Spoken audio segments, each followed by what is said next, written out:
सो इस आज जो ना मेरे साथ में टाटा कर्व, और टाटा कर्व जो है ना आपको इलेक्ट्रिक में भी मिल जाती है, डीजल, पेट्रोल, सीएनजी में भी आई नहीं है, वो भी आ जाएगी कुछ टाइम बाद। तो आज जो ना मेरे साथ ये इलेक्ट्रिक है। अब ये इलेक्ट्रिक है तो भैया इलेक्ट्रिक के अंदर भी दो वेरिएंट है। एक तो है 45 किलोवाट आवर वाला बैटरी पैक जो कि मेरे साथ में भी खड़ी हुई है, और सेकंड है इसका 55। अब मोस्टली लोग जो है ना 55 किलोवाट आवर जो है दिखा रहे हैं आपको यूट्यूब वगैरह पे। मैंने देखी 45 किलोवाट मतलब बहुत कम लोगों ने दिखाया, ना तो कोई चला के दिखा रहा है ना कोई रेंज टेस्ट कर रहा है। तो आज इस वीडियो में मैं आपको बताऊंगा ये रेंज क्या देता है। जैसा कि मैंने कुछ दिनों से इसको एक्सपीरियंस किया है। 9th को मेरे पास आई थी गाड़ी और आज 13th हो गई है। तो लगभग 4-5 दिन मेरे को हो गए इसको चलाते चलाते, और मैं जालंधर तक की जो एक ट्रिप भी मार के आ गया हूँ। तो मेरे को ये भी पता है एक चार्ज में कितनी चलती है। नेक्स्ट मेरे को ये भी पता है कि भाई ये फास्ट चार्ज यदि आप चार्ज करते हो तो आपका कितना खर्चा आ जाएगा बाहर से यदि आप चार्ज करते हो। तो सारी चीज़ें इस वीडियो में बताऊंगा। उससे पहले आपको कुछ बेसिक डिटेल्स बता देता हूँ टाटा कर्व इलेक्ट्रिक के बारे में। भैया ये 4.3 मीटर लंबी गाड़ी है, 500 लीटर इसका बूट स्पेस है, जो कि आई थिंक इनफ है। लाइक 4-5 लोग गाड़ी में जा रहे हैं, उनका सामान आराम से कैसे भी रखो आ जाएगा। नेक्स्ट ये जो गाड़ी है ना ये पावर प्रोड्यूस करती है लगभग 150 PS, अराउंड 215 Nm का टॉर्क देती है। तो उस हिसाब से जो है ना आपको पावर एंड स्पेक्स भी जो है अच्छे मिल जाएंगे इस गाड़ी में। उसके बाद 0 to 80% चार्ज करने में आपको टाइम लग जाएगा लगभग 1 से 1.5 घंटे के आसपास।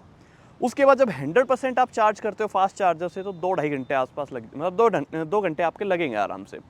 मैंने की थी ये 10% से, और कल की बता रहा हूँ 10% से 75% के आसपास मैंने चार्ज की थी, जिसमें मेरा टाइम लगा था लगभग 1 घंटा।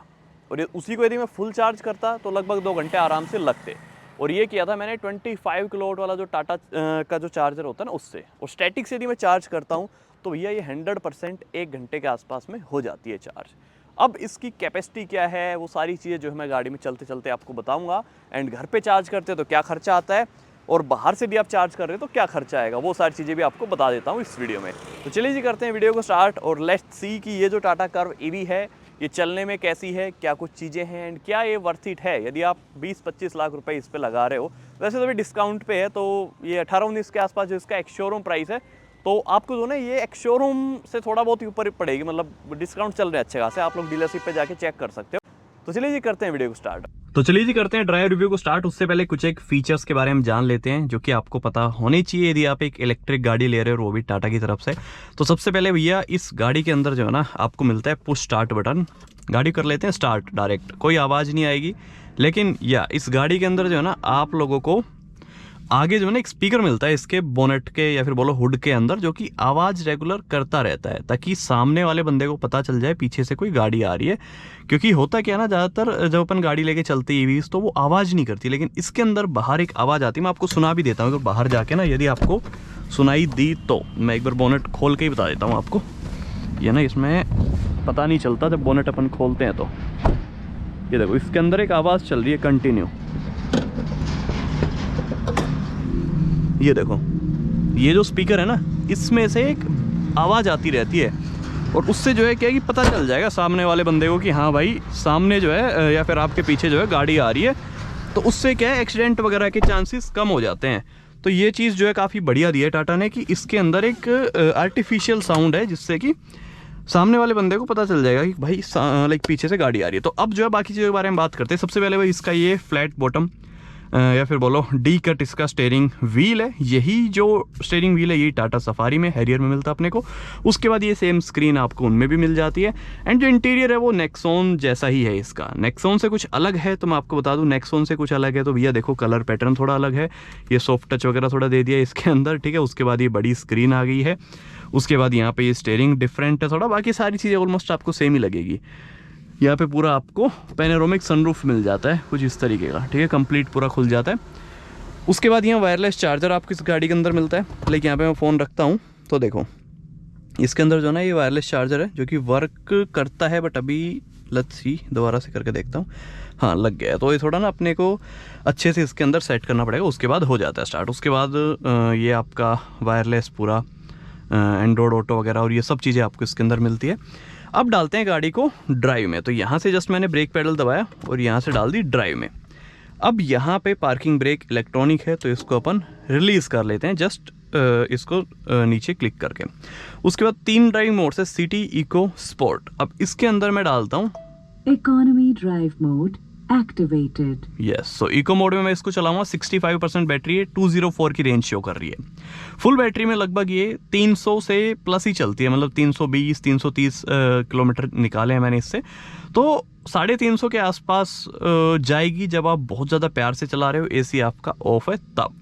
अब चलते हैं और क्रॉल कराते हैं गाड़ी को। जैसे ही मैंने ब्रेक पेडल से पैर हटाया, गाड़ी जो ऑटोमेटिक स्पीड पकड़ती है वो 7 to 8 किलोमीटर पर आवर की स्पीड है, जिसमें ये क्रॉल करती रहेगी। ठीक है, तो इस स्पीड में चलती है। अभी मैं आफ्टर 10 किलोमीटर पर आवर जो विंडोज़ आपकी डोर्स वगैरह सब लॉक हो जाते हैं। अब अपन स्टार्टिंग से हर चीज़ें बात करते हैं लाइक, ठीक है। तो सबसे पहले तो भैया इसके अंदर जो है ना आप लोगों को 18 इंचज़ के जो है ना व्हील्स मिलते हैं। हालांकि बहुत ज़्यादा लो प्रोफाइल टायर्स हैं नहीं इसके अंदर, कंफर्ट वगैरह जो है बढ़िया ही मिलता है। 193 mm के आसपास जो इसमें ग्राउंड क्लियरेंस आपको मिल जाता है, 193 या तो 193 जो है ना इंडियन रोड कंडीशन के हिसाब से बहुत सही है। उससे ज़्यादा आपको नीड भी नहीं पड़ेगी कहीं। देखो मैं खूब ख़राब रोड पे चल रहा हूँ बट कहीं से भी मेरे को लाइक ऐसा फील नहीं होगा कि यार गाड़ी यहाँ अड़ जाएगी, क्योंकि 165 आता है स्विफ्ट वगैरह के अंदर यार, वो गाड़ियाँ भी निकल जाती है। तो आजकल जो ना रोड वगैरह अच्छे बन चुके हैं बट कहीं कहीं पे अभी भी बहुत बुरा हाल है, और वो है ज़्यादातर गांव वगैरह साइड में। तो वहाँ पे थोड़े बहुत लाइक इशू हो सकता है, बट वहाँ पे भी ये जो गाड़ी आराम से निकल जाएगी। अब जो आपको बता दूँ, सबसे पहले इस गाड़ी के पूरे डिज़ाइन वगैरह के बारे में बात करते हैं। देखो नेक्सॉन से इंस्पायर्ड इसका इंटीरियर है, इसका फ्रंट है, लेकिन जब पीछे देखते हो ना तो भैया ये जो है नेक्सॉन से लंबी है। 4.3 मीटर इसकी लेंथ है, पीछे 500 लीटर बूट स्पेस आपको पता है, एंड उस लेंथ की वजह से इसमें अच्छा बूट स्पेस आपको मिल जाता है। उसके बाद जो इसका डिज़ाइन बनाया गया है ना, टाटा ने ऐसा डिज़ाइन बनाया कि इसको आप सिटी में चल रहे हो तो भी ये जो है उसके लिए लाइक बढ़िया है, हाईवे पे चल रहे हो तो उसके लिए भी फिट है। तो किसी भी रोड कंडीशन या किसी भी कंडीशन में आप गाड़ी को चलाते हो तो ये गाड़ी का जो डिज़ाइन है, जो लेंथ वगैरह है, डायमेंशंस है, वो हर एक रोड कंडीशन, हर एक लाइक सिचुएशन में जो है ये वो परफेक्ट बनाई है। तो आप चाहे इसको हाईवे पे चला लो, चाहे डेली कम्यूट कर लो, तो उस हिसाब से ये गाड़ी काफ़ी बढ़िया है। उसके बाद इसके अंदर जो है ना लेवल 2 का एडास आपको मिलता है, इसमें फ्रंट कोलिजन वार्निंग वगैरह, इमरजेंसी ब्रेकिंग वगैरह, साइड मिरर वगैरह में जो है वार्निंग वगैरह आ जाती है। तो वो सब चीज़ें इसके अंदर है। लेन कीप असिस्ट, लेन फॉलो असिस्ट, ये सारी चीज़ें आपको इसमें मिल जाएगी। लेकिन वो कितने अच्छे से काम करती है वो हम इस वीडियो में देख लेंगे। अब सबसे पहले तो मैंने बात करी भाई इसके ग्राउंड क्लियरेंस के बारे में, ठीक है। ग्राउंड क्लियरेंस अच्छा खासा है, तो ऐसा कहीं अड़ेगी नहीं, ठीक है। कंफर्टेबल फील होती है गाड़ी के, सस्पेंशन जो है वो अच्छे दिए गए हैं। इसी गाड़ी के अंदर नहीं, देखो यार कर्व तो चलो अभी आया प्रोडक्ट, इससे पहले भी नेक्सॉन की जो नेक्सॉन और जो पंच वगैरह है ना, वो सब गाड़ियां भी बहुत ज़्यादा कंफर्टेबल है। लाइक सस्पेंशन जो है ना टाटा के कभी भी कंप्लेंट नहीं देते, सस्पेंशन इनके अच्छे वर्क करते हैं, कंफर्टेबल ड्राइव आपको देते हैं, और साथ में जो लोग बैठेंगे उनको भी अच्छा कंफर्ट देते हैं। तो इस चीज़ में भी टाटा ने कोई कमी नहीं छोड़ रखी। तो ओवरऑल कंफर्ट के बारे में बात करूँ, चाहे आप खराब रोड पे चल लो, चाहे बढ़िया हाईवे पे चल लो, कोई दिक्कत नहीं आएगी। अभी मैंने जो ना एसी इसका ऑन किया है, एसी ऑन करते ही लगभग इसकी 15-20 की रेंज जो है वो कम हो गई है। तो वो इफेक्ट पड़ेगा। लाइक जहाँ 350 आपकी विदेश लाइक विदाउट एसी चलेगी ना, वहाँ ये एसी के साथ 320 के आसपास ही चलती है, 310 या फिर 300 मान लो, यदि आप रफ एंड टफ चलाते हो या फिर बहुत ज़्यादा प्यार से आप नहीं चला रहे हो गाड़ी को, टेंशन फ्री होकर आपको चलानी है, तो 300 किलोमीटर के आसपास ही रेंज आपको मिलेगी। अभी देखो ख़राब रोड में चल रहा हूँ तो क्या ना ऐसा कोई दिक्कत आती नहीं है। और ख़राब रोड में सेकंड सबसे बड़ी दिक्कत पता है क्या होती है कि गाड़ी में से रैटलिंग नॉइस वगैरह और ये सब आती है। तो भैया ये जो गाड़ी है 70-200 किलोमीटर चल चुकी है, अभी तक कोई रैटलिंग नॉइस इसके अंदर क्रिएट नहीं हुई है, कोई भी जो है कहीं से भी कोई आवाज़ नहीं है। फिट एंड फिनिश जो है टाटा की उतनी बढ़िया नहीं होती, बट यार जब आप इनकी गाड़ियों को अंदर से देखोगे ना तो आपको फिट एंड फिनिश अच्छी मिलती है। मटीरियल की क्वालिटी हालांकि और बेटर हो सकती है, बट या फिट एंड फिनिश अंदर से आपको कोई भी कमी नहीं लगेगी, वो बढ़िया ही दी गई है गाड़ी के अंदर ना। तो वो चीज़ भी यहाँ पे सही है। अब सामने जो है हाईवे है, अब मैं इसको हाईवे पे लेके चलता हूँ और लेट्स सी इसकी परफॉर्मेंस वगैरह कैसी है कैसी नहीं है।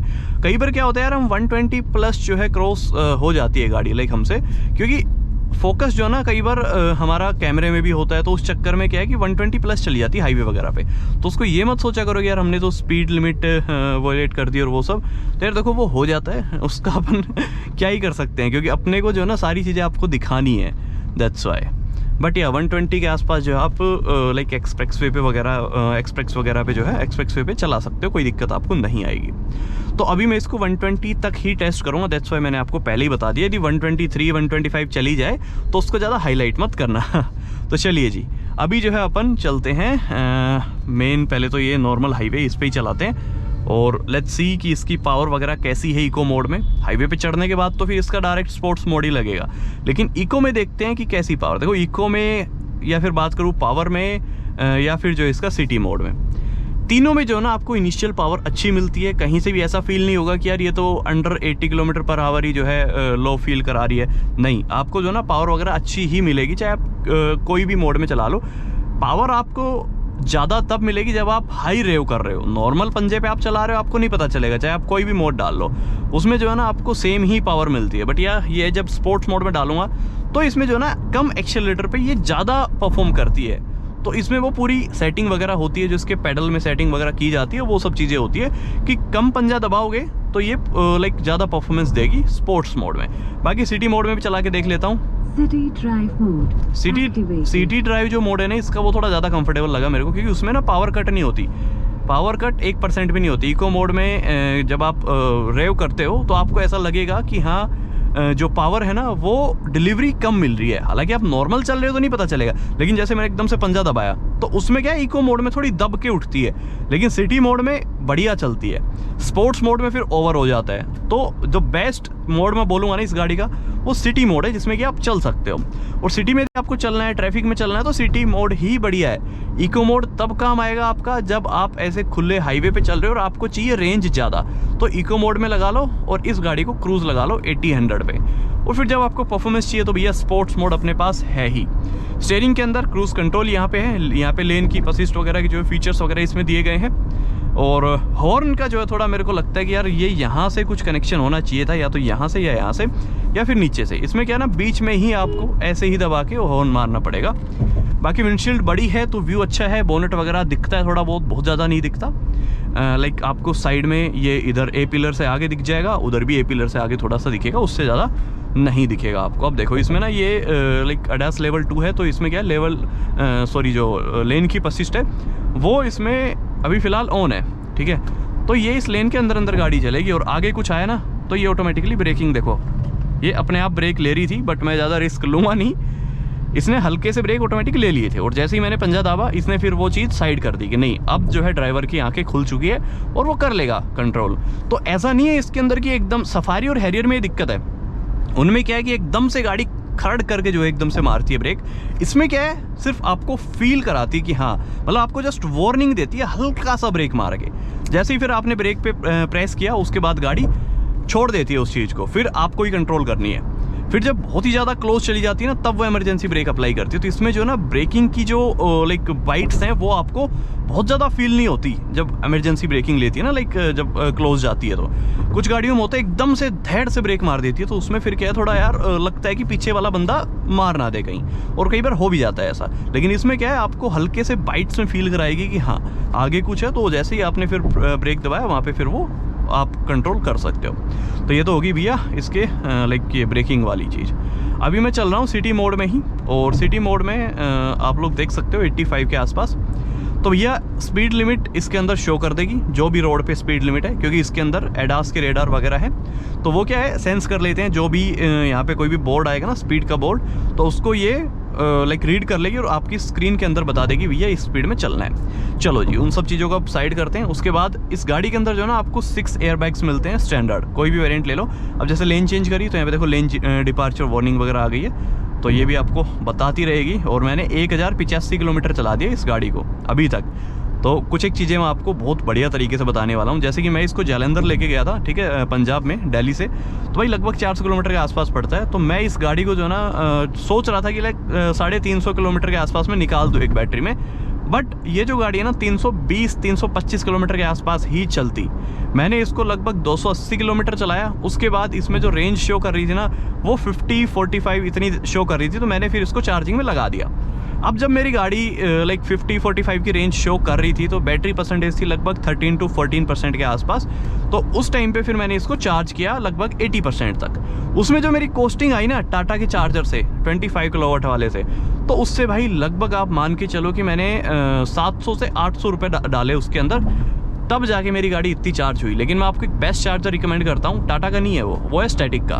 क्योंकि स्टैटिक में क्या है ना, कोई आपसे एक्स्ट्रा फीस नहीं लेता जब आप टॉपअप वगैरह करते हो। टाटा में क्या है थोड़ी एक्स्ट्रा फीस ले लेता है, लेकिन टाटा में जब आप चार्ज करते हो ना तो आपको ज़्यादा कोई अलग से फीस नहीं देनी, जितने का आप चार्ज करोगे उतने ही पे करने हैं। वो उससे पहले ही ले लेता है जो होता है कमीशन वगैरह या फिर जो GST वगैरह होती है वो, तो बाद में वो लोग नहीं लेते। तो ये चीज़ है, बट स्टैटिक बेस्ट है। स्टैटिक में जो है एक तो आपको फास्ट चार्जिंग मिल जाती है, लाइक 65 किलोवाट के उनके पास चार्जर है, और भी कई फास्ट चार्जर है 55 के आसपास भी है। तो वहाँ से क्या है कि आप जल्दी चार्ज कर पाओगे गाड़ी को। फिर आते टाइम मैंने ना लगभग 25 के आसपास थी मेरी जो गाड़ी की बैटरी थी, फिर मैंने दोबारा से इसको चार्ज किया लगभग 95% तक, तो जो कॉस्टिंग आई वो भी 600-700 रुपये की आई स्टैटिक से। तो ये स्टैटिक जो ना थोड़ा बढ़िया है, मतलब मेन टाइम लगता है 80% तक, उसके बाद जो असली टाइम लगता है वो लगता है। तो स्टैटिक मैं बोलूँगा आप ट्राई कर सकते हो, मैं किसी का प्रमोशन नहीं कर रहा, बट यार जो चीज़ अच्छी है वो अच्छी बताने में यार क्या ही मतलब दिक्कत है। तो वो बस उसी हिसाब से मैं आपको बता रहा हूँ कि वो चीज़ मेरे को लगी सही, मतलब वो चार्जर है बढ़िया, दैट्स व्हाई मैं वो रिकमेंड करना हूँ। वरना ये भी भाई मीडिया फ्लीट की गाड़ी है टाटा की, सो मैं टाटा का भी प्रमोट करना चाहिए, बट यार टाटा यार फास्ट चार्जर उतने फास्ट नहीं है उनके, दैट्स वाई मैं आपको स्टैटिक रिकमेंड करूँगा।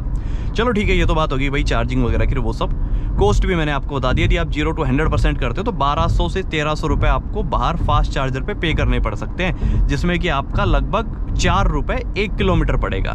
घर पे चार्ज करते हो तो ये जो है 45 किलोवाट हावर वाला जो बैटरी पैक है ना, ये लगभग आपकी 50 से 55 यूनिट के आसपास ले सकता है। मैंने अभी चार्ज नहीं किया है, मेरे को कोई एक्सपीरियंस नहीं है, बट या 40 से 50 यूनिट ये लेगा, क्योंकि सिंपल सी बात है ना यार, जितनी किलोवाट की है उतनी तो यूनिट ये लेगा, उससे ऊपर ही ले सकता है 2-4 यूनिट, तो 50 यूनिट ही आप ले लो यार।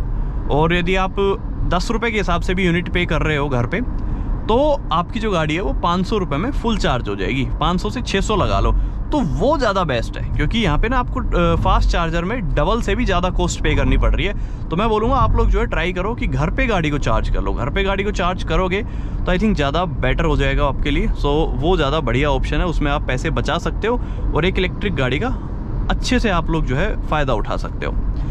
तो भैया ये सारी बातें हो गई, चार्जिंग वगैरह, रेंज वगैरह और पावर वगैरह कैसी है वो अपन देखने वाले हैं अभी। तो मैं फ़िलहाल जो है ना ये स्पीड कैमराज है इनको क्रॉस कर लेता हूँ। द्वारका एक्सप्रेसवे में चल रहा हूँ और यहाँ पे स्पीड के लाइक अभी चालू नहीं हुए, बट यार ये लग चुके हैं, तो मैं रिस्क नहीं लूँगा। तो अभी जो है ना अपन डालते हैं इसका स्पोर्ट्स मोड, और गाड़ी को ना मैं क्रॉल कराऊँगा, रोकूँगा नहीं साइड में, क्योंकि बाकी ट्रैफिक डिस्टर्ब ना हो, दैट्स वाई। तो यहाँ पे हम डाल लेते हैं अभी स्पोर्ट्स मोड। स्पोर्ट्स मोड डल चुका है Activated. और अभी जो मेरी स्पीड है वो है स्पोर्ट्स मोड में। देखते हैं क्रॉल कितने की स्पीड पे करती है। अब ये उठी है, ठीक है, वैसे तो फ्लाई हो रहा है, बट वही 7-8 की स्पीड रहती है चाहे कोई भी मोड हो। अब मैं गाड़ी को उठाता हूँ और लेट्स सी कि कैसी परफॉर्मेंस इसकी। चलिए जी, ये देखो अब इसकी असली पावर निकल के आई है आफ्टर 40। उससे पहले थोड़ा सा लैग आपको फील हो सकता है। अभी आप लोग देखो स्टेबिलिटी क्या मक्खन है यार, मतलब ज़बरदस्त चलती है हाईवे पे। और ये देखो 140 तक मैं लेके गया हूँ, इससे ज़्यादा भी अपन ले जा सकते हैं ले जाने को। तो ये देखो इसकी स्पोर्ट्स मोड में जो टॉप स्पीड है वो अराउंड 160 के आसपास है, इससे ज़्यादा ये नहीं जाएगी। 160 इसकी टॉप स्पीड है स्पोर्ट्स मोड में, जो आप चलाते हो ना गाड़ी को तब। अब एक और चीज़ मैं आपको दिखाता हूँ। देखो ये तो परफॉर्मेंस की बात हो गई, ठीक है, इसको डाल लेता हूँ वापस से इको मोड में। अभी मैंने इको मोड में डाली, 185 के आसपास रेंज शो कर रही है अभी भी। अब मैं आपको दिखाता हूँ इसका एडास कितना बढ़िया काम करता है, लाइक जो लेन फॉलो असिस्ट वाला जो मैं बता रहा था ना आपको। अब ये देखो मैंने छोड़ रखी है इसके ऊपर ही, यस ठीक है। अब ये लेन डिटेक्ट कर रहा है, हाँ लेन डिटेक्ट कर ली। अब ये देखना बाहर नहीं जाने देगा इसको, ये वापस अंदर ले ली ना इसने। अब मेरे को देखना ये है कि अब ये क्या है, कर्व रोड है, तो ये कितने एंगल तक जो है अपने आप को मैनेज करता है, वो चीज़ देखनी है। देखो इसने वापस ले ली गाड़ी को अंदर। अभी आगे क्या है ना कि गोल चक्कर है बिल्कुल ऐसे, उसमें मेरे को चेक करना है, क्योंकि बहुत सारी गाड़ियाँ जो ना नहीं कर पाती। अब ये देखना इसमें ये जो टाटा का ये है ना, ये भाई बड़ा बढ़िया काम करता है। इसने ना बहुत सही स्टीयरिंग को मूव किया है। हालांकि इसके अंदर ये नहीं रखेगी, क्योंकि इनकी एक लिमिट होती है, उससे ज़्यादा ये लाइक उस एंगल से ज़्यादा नहीं होती। थोड़ा बहुत 19-20 ये करती है, बट ज़्यादा नहीं करती। लेकिन इस गाड़ी में जो है ये चीज़ मेरे को बहुत सही लगी कि ये जो गाड़ी है ना बहुत अच्छे से रोटेट करती है स्टीयरिंग को और मैनेज करती है। तो इसमें होगा क्या, जब आप मेन हाईवे पे चल रहे हो, देखो एकदम से तो कर्व आएगा नहीं, थोड़ा बहुत कर्व आता है तो वहाँ पे मैनेज कर लेगी अपने आप को ना। और कुछ गाड़ियाँ होती है जो बाहर निकाल देती है लेन से, अब ये वापस से लेन को डिटेक्ट करके वापस से लेन के अंदर अब गाड़ी को रखेगी। तो ये है भाई टाटा कर्व इलेक्ट्रिक। अब टाटा कर्व इलेक्ट्रिक किन लोगों को लेनी चाहिए? देखो भैया, जिनकी रनिंग अच्छी खासी है, डेली 100 किलोमीटर से ज़्यादा ही चलते हो आप, ठीक है। अब ये 20 लाख के आसपास आपको पड़ जाएगी। जरूरी नहीं है टॉप एंड मॉडल लेना, नीचे भी मॉडल है वो ले सकते हो, वो 20 लाख से नीचे आपको पड़ जाएंगे। देखो क्या सही काम करता है यार इसका। तो आप इस गाड़ी को लो और भाई ये जो गाड़ी है ना, इसको घर पे चार्ज करो। घर पे चार्ज करोगे ना तो आपको जो कॉस्टिंग है वो लगभग 2 से 2.5 रुपये आएगी 1 किलोमीटर की। और 20 लाख रुपए में यदि आप इस गाड़ी को ले रहे हो, सपोज करो ये टॉप मॉडल है, मिल जाएगा आपको 20 लाख तक भी 45 वाला। और यही सेम अभी बैटरी पैक इन्होंने नेक्सॉन में भी डाला है, तो उसका भी हम ड्राइव वगैरह करेंगे जल्दी ही। तो मैं आपको बता रहा हूँ, ये जो गाड़ी है ना भाई, ये जो गाड़ी है ये 20 लाख रुपए में आपको वो पूरी फील भी देगी लग्जरी वाली। बाहर से देखो भाई 18 इंचेस के बड़े बड़े अलॉय व्हील्स हैं, बढ़िया मस्कुलर दिखती है, फीचर्स सारे हैं यार। मतलब आप नॉर्मल पेट्रोल ले लो ना इसके बजाय, उसमें भी आपको ये चीज़ें नहीं मिलेंगी भाई। ऐसी ऐसी चीज़ें डाली है ना गाड़ी के अंदर। एक तो एडास, ठीक है, एडास वाली कोई भी गाड़ी ले लो आप, लेवल 2 एडास आपको, हालांकि कहने को तो अमेज में भी है बट वो कैमरा बेस्ड है और उसका प्रॉपर एडास नहीं बोल सकते और ना उसमें इतने फीचर। तो मेन आपको 15-16 लाख रुपए की गाड़ी में मिलता है ये फीचर, और वो भी इतना अच्छे से काम नहीं करता। ये तो भैया फिर भी इलेक्ट्रिक है, तो इलेक्ट्रिक के हिसाब से बहुत सही कीमत में टाटा ने ये गाड़ी लॉन्च की है। तो आप इस गाड़ी पे जो है ना अभी डिस्काउंट भी अवेल कर सकते हो, अगर डिस्काउंट्स अगर अच्छे खासे चल रहा है। ये गाड़ी भी देखो यार सामने सिट्रोइन की, ये भी भाई बड़ी प्यारी लगती है और देखने में ना अच्छी खासी लुक्स देती है। तो होता क्या है कि अपने इंडिया में ज़्यादातर वो गाड़ियाँ चलती है जो प्रैक्टिकल हो। अब ये सिट्रोइन वगैरह ये बाहर की कंपनियाँ यार, इनको नहीं पता इंडियंस को कहाँ पे आपका लाइक ये हेडलाइट का लीवर चाहिए, कहाँ क्या चाहिए, उनमें आधी से ज़्यादा चीज़ तो आपको मिलेंगी भी नहीं। तो दैट्स वाई वो कंपनियाँ लाइक उतना ज़्यादा परफॉर्म नहीं कर पा रही हैं अच्छा। बट या अगेन टाटा पे आता हूँ मैं। तो टाटा जो है ना भाई इस चीज़ में आपको निराश नहीं करेगी। सारी चीज़ें हैं 20 लाख के हिसाब से जो नहीं, यदि ये पेट्रोल कार भी होती ना तो भी मैं कह रहा हूँ ये वैल्यू फॉर मनी थी। और इनके यदि आप पेट्रोल वर्जन लोगे तो भैया 15-16 लाख रुपए में आपको कार मिल जाएगी। डीजल में लोगे तो वही 17 लाख तक आपको मिल जाएगी। तो आप अपने हिसाब से चॉइस आपकी है, आप कोई भी ले सकते हो। बट यार इलेक्ट्रिक मैं बोलूँगा ज़्यादा पैसा बचाएगी आपका। कुछ लोग बोल देते कि यार नहीं यार इलेक्ट्रिक तो वही है, फ्यूचर में लाइक इश्यूज़ कर देगी बैटरी ईयर वो। देखो इसमें सबसे बड़ी दिक्कत आपको क्या आएगी, अब मैं नेगेटिव्स पे आता हूँ। इंडिया में जो ना इलेक्ट्रिक का भी इंफ्रास्ट्रक्चर उतना ज़्यादा बढ़िया नहीं है जितना होना चाहिए। क्योंकि सीन क्या है ना कि यार देखो कल मैं ही चार्ज कराने गया, चलो मेरे को पता है कौन सा चार्जर है कहाँ पे है, लेकिन कल मैं जब गया स्टैटिक पे लाइट ही नहीं आ रही थी, ठीक है। स्टैटिक वैसे बढ़िया है बट वहाँ पे लाइट ही नहीं आ रही थी, तो वहाँ मैंने चार्ज नहीं किया। उसके बाद मैं गया भैया एक टाटा के अगेन दूसरे वाले चार्जर पे। वहाँ पे क्या था कि ऑलरेडी एक गाड़ी लगी हुई थी, और वो कौन सी गाड़ी थी, कॉमर्शियल गाड़ी, उबर ग्रीन की थी, और उसमें 3-4 गाड़ियाँ लाइन में लग रही है, चार्जर एक है, गाड़ियाँ 3-4 लग रही है, कहाँ अपना नंबर आएगा। फिर मैं गया एक मॉल की पार्किंग में। अब वहाँ पे तो भैया मॉल की पार्किंग में पे करना पड़ेगा, तो कॉमर्शियल गाड़ियाँ वहाँ नहीं आती जल्दी से, ठीक है। लेकिन वहाँ पे हुआ क्या ना कि वहाँ पे किसी ने उसका जो इमरजेंसी बटन है वही क्लिक कर रखा था। कई देर तक तो मेरे को समझ नहीं आया, उसके बाद वो रिलीज़ किया मैंने और उसके बाद फिर चार्ज किया। तो इतना ईजी नहीं है इसको, यदि किसी ओल्ड एज मैन ने ले लिया, लाइक किसी एज पर्सन ने ले ली गाड़ी, तो भैया उसको तो समझ ही नहीं आएगा, तो परेशान हो जाएगा। तो फिर उनके लिए क्या ऑप्शन है कि आप अपने नियर बाई शोरूम पे जाओ, वहाँ पे चार्ज करो, वो एक बेस्ट ऑप्शन आपके लिए हो सकता है, ठीक है। तो स्टार्टिंग में थोड़ा टाइम लगेगा इसके जो इलेक्ट्रिक का इंफ्रास्ट्रक्चर है उसको समझने में। एक बार समझ आ गया ना, फिर मैं कह रहा हूँ बल्ले बल्ले है भाई, फिर तो कोई दिक्कत है ही नहीं। अब ये तो बात थी फास्ट चार्जर, जब घर पे ही चार्ज करनी है तो मैं कह रहा हूँ कोई दिक्कत है ही नहीं, चाहे फिर कोई भी ले लो गाड़ी। तो भैया अब आप अपनी समझ से इस गाड़ी को फाइनल करो। मैंने जो है ये वीडियो बहुत ज़्यादा लंबी बना दी और आई डोंट नो सारी चीज़ें कवर कर भी पाया हूँ कि नहीं। फीचर्स आपको पता है, वेंटिलेटेड सीट्स वगैरह है, इलेक्ट्रिक ये है, ऑटोमेटिक AC है, 360 व्यू आप इसका देख लो, ठीक है, पीछे कैमरा बढ़िया है, ये सब चीज़ें मैं ऑलरेडी आपको बता चुका हूँ, ठीक है। इलेक्ट्रॉनिक टेल गेट है, तो बहुत सारी चीज़ें हैं, वो आप कोई भी वॉक अराउंड देख लेना। इसके अंदर जो है ना आपको ये कार्स लेवल या फिर बोलो रीजन लेवल 3 मिलते हैं, तो यहाँ से आप कम ज़्यादा कर सकते हो। पैडल शिफ्टर्स की जगह जो बटन दिए ना, यहाँ से आप कम ज़्यादा इसमें कर सकते हो।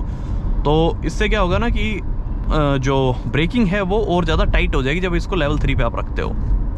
तो ये सारी चीज़ें हैं। बाकी स्टीयरिंग वगैरह का फीडबैक अच्छा है और हाई स्पीड पे स्टेबल रहती है गाड़ी, तो वो सब चीज़ें भी इसमें बढ़िया ही दी गई है। बट जो मेन डाउट्स थे वो मैंने आई थिंक क्लियर कर दिए हैं। तो भैया आप कोई डाउट्स है आपकी इस गाड़ी से रिलेटेड तो मेरे को आप कमेंट बॉक्स में ज़रूर से बताना। बाकी रेंज टेस्ट की बात करूँ तो देखो कोई अलग से टेस्ट मैंने किया नहीं, क्योंकि उस टाइम पे हुआ क्या कि इसमें ना 100% बैटरी नहीं थी स्टार्टिंग में, तो रेंज टेस्ट होता है 100% से, मैं लेके गया था 97% से, ठीक है। तो रेंज टेस्ट की बात करूँ तो वही 300 320 बस इतनी चलेगी फुल बैटरी में, उससे ज़्यादा एक्सपेक्ट मत करना।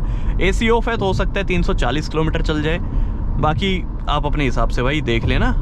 कोई भी आपको मिल जाए इस टाइप की वीडियो तो बढ़िया है। बाकी जो मेरा था अभी भाई इसका एक्सपीरियंस मैंने अपना शेयर किया है, और जो जो चीज़ें लगी मेरे को गाड़ी में वो मैंने आपको बता दी है। तो चलिए जी, यही था कुछ आज की वीडियो में। कोई भी डाउट्स हो तो मेरे को आप बताना, बाकी मिलते हैं नेक्स्ट वीडियो में। तब तक के लिए जय Hind, Vande Mataram, love you guys.